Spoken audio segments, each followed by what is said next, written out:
All right, Gulf Coast independent wrestling fans, welcome back to the Front Row Fanatics. We're continuing our review of Culture Shock Wrestling's Hardcore Saturday Night that took place this past Saturday, the 26th of June, in the Community Center in Mosshead. Hey, y'all, stop making that noise. You make me mad now. My good friend Miss Tiffany come whoops mad. That's right, boy, I'm talking to you. Just having a little fun with the junior fanatics back there. They're trying to yank my chain a little bit. And with that being said, I'll pass it off to Mr. Internet. All right, match number 2, pitted. Fan favorite up and down the Gulf Coast, T-Bird, going up against one half of Enemies of the State, Nero Jordan. And T-Bird, continuing on his path to becoming the next big thing on the Gulf Coast, picked up the win against Nero Jordan.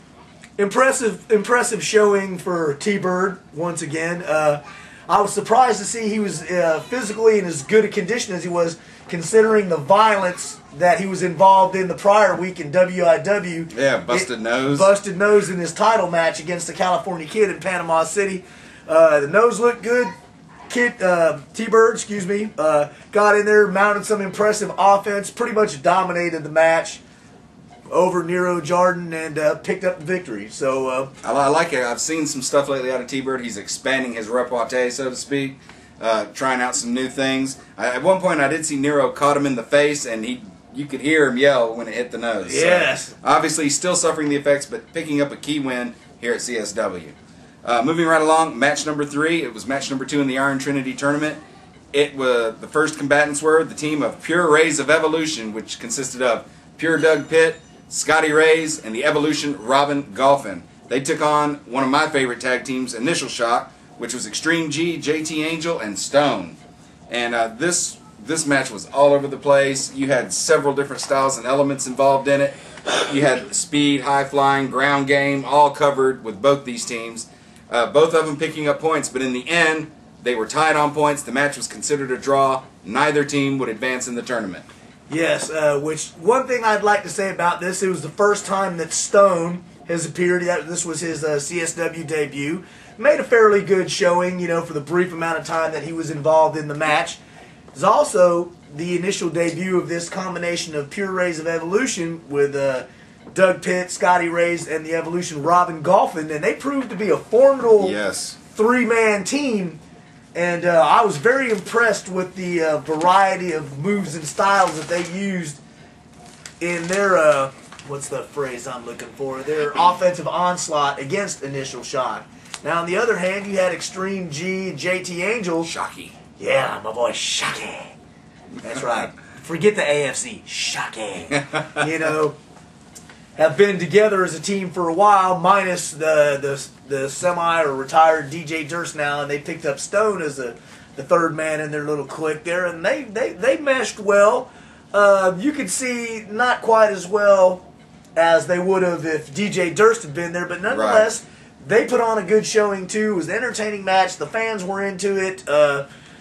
Kudos all around to everybody, though sadly, neither team scored. Yeah, that was kind of like you would expect two teams of this caliber with this much talent, at least one of them to advance. But in the end, you get the irresistible force meeting the immovable object. What are you going to do? And just for those who are wondering, yes, Doug Pitt did have a biting fit in this match. and it seems to only happen in CSW.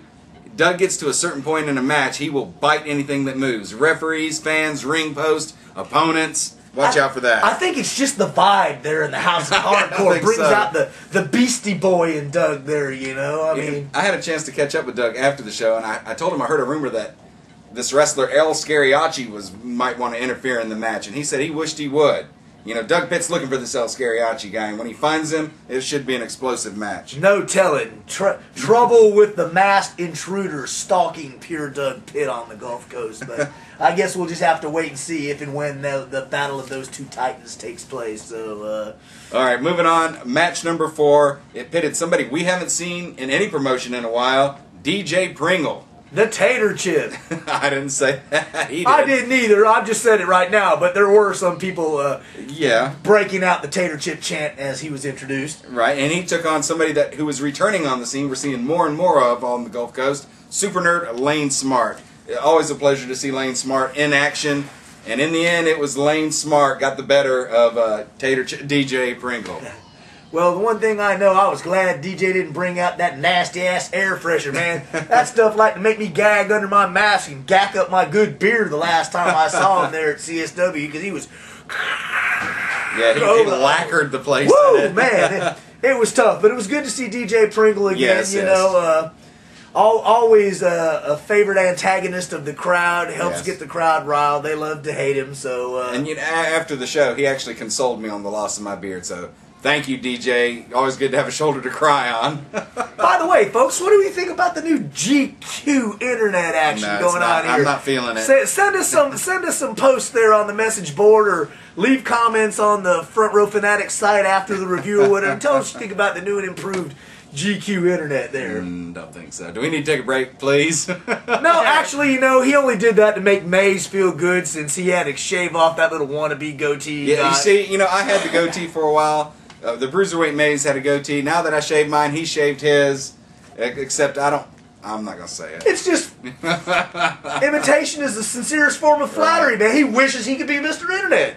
That's all there is to it. Yes, Mays, you still suck. With that being said, we're going to take a break. Stick with us.